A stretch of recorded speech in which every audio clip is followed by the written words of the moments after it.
Hi there! Thank you for checking out my channel. Thank you for clicking on this video. This video is part of the series of videos I'm posting to try to help people out when it comes to aptitude tests like the civil service exam. This video in particular is part of my series on integers. Today we're going to talk about subtracting integers. I've already made a video dun sa understanding and adding them, so make sure that you check that out. There's going to be a pop-up here if you're watching this on YouTube. Panoorin nyo muna yun kasi yun ang pinaka-foundation natin para maintindihan nyo itong topic na to. Alright, so in order for me to explain that better, I'm going to switch over to my PC so I can show you how. Okay, let's talk about subtracting integers. Now, if you haven't seen the first video again, I implore you watch addition muna kasi that will come into play pagdating dito. Okay? So, subtracting integers, we have two steps. Change the operation and change the sign. Ano ibig sabihin nun? When you encounter something like this, so for example, 3, okay, minus negative 5, for example, change the operation. Ano ibig sabihin nun? Yung minus becomes plus. And then you have to change the sign of the next number. It becomes positive 5. So the answer here becomes 8. Okay? Ulitin ko. When you start with the positive number 3 minus negative 5, what you need to do is two lines. Okay? So cross, cross. 3 plus 5, that is 8.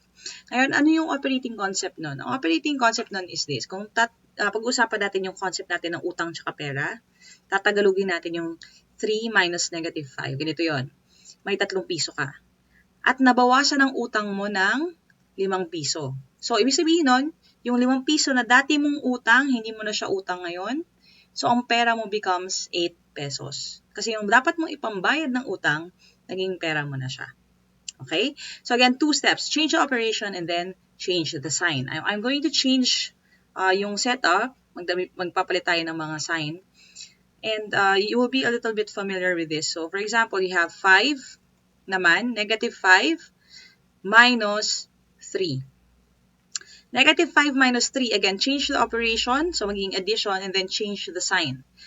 Ito kanina ay positive. At papalitan natin siya, magiging negative siya.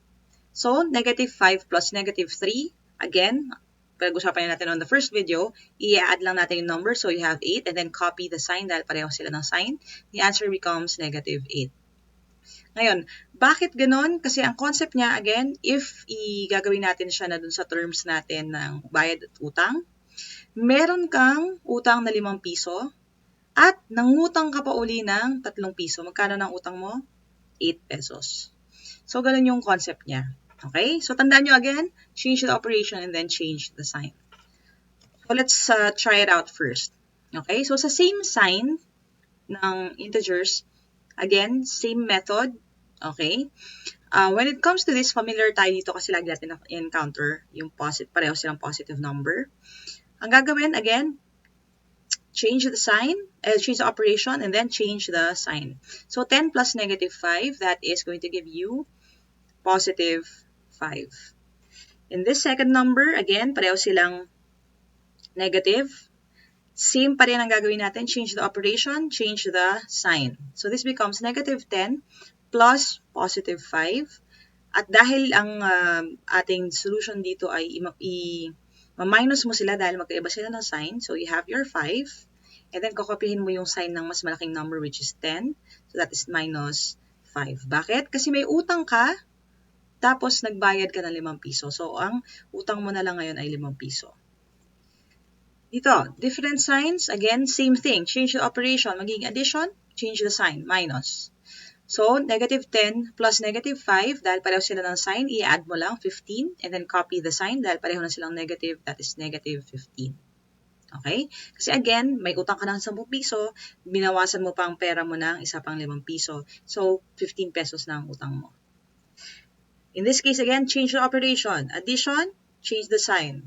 At magiging positive siya. So, 10 plus positive 5, this is 15.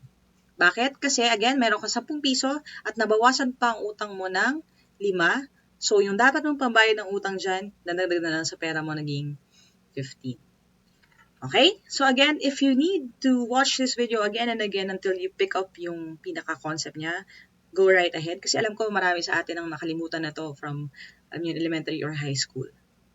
Now, I'm going to ask you to try to solve this Okay? Familiar yung numbers kasi it's not about the numbers. I want you to understand yung concept at yung difference ng operations natin.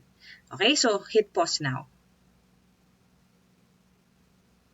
Alright, let's see how you did. Okay? So, 81 minus 12, that is like 81 plus negative 12. So, magkaiba sila ng sign, isusubtract na natin sila. 81 minus 12, that is 69. At dahil ang bigger number, which is 81, is a positive number, this becomes a positive number. So, 69 siya. In this one, again, change the operation, change the sign. So, magdudrawing ka basically in dalawang lines. You have negative 81 plus positive 12. That's going to be 69. Dahil magkaiba sila ng sign. And then copy the sign of the bigger number. That is going to be negative 69. If this entire process here and here is foreign to you, probably hindi nyo pa napanood or hindi nyo pa naiintindihan yung first video. So make sure that you've seen that before you even try to watch this video. Okay? I can't stress that enough. Different signs. Okay? Negative 81 minus 12. Change the operation. Change the sign. So you have negative 81 plus negative 12. This is going to give you a negative number dahil pareho sila namang negative. Negative. Okay, it's going to be negative 93. Okay, kasi i-add mo lang 81 plus 12. Dito naman, change the operation, change the sign. So 81 plus 12 na siya. This is going to be 93. And dahil pareho silang positive number, it's going to be positive 93. Okay, so I hope you got that right. Okay? Practice, practice, practice. Alright, I hope you learned something new today. If you did, click thumbs up. Make sure that you share this video with your friends, lalo na kung mag-exam din sila. If you're not yet subscribed, make sure that you subscribe to this channel para malaman ninyo as soon as new video posts. If you're watching this on YouTube, make sure that you hit the bell icon beside subscribe para maka-receive kayo ng notification pag ready na yung susunod. The next video is going to be about multiplying and dividing integers, so make sure that you stay tuned for that. There is also a Facebook page. If you are not yet part of Team Laika on Facebook, you can go to www.facebook.com/teamlaika. Thank you guys, and I'll see you on my next video. God bless. Aja, kaya niyo yan.